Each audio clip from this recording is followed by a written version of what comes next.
নে তোল।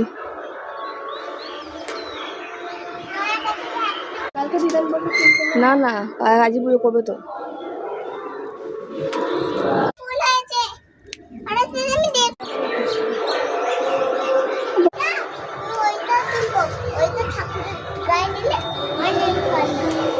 কেন মা?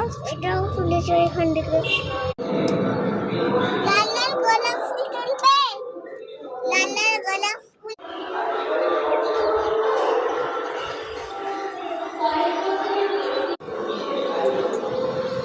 হ্যাঁ নিচে তো যাবো।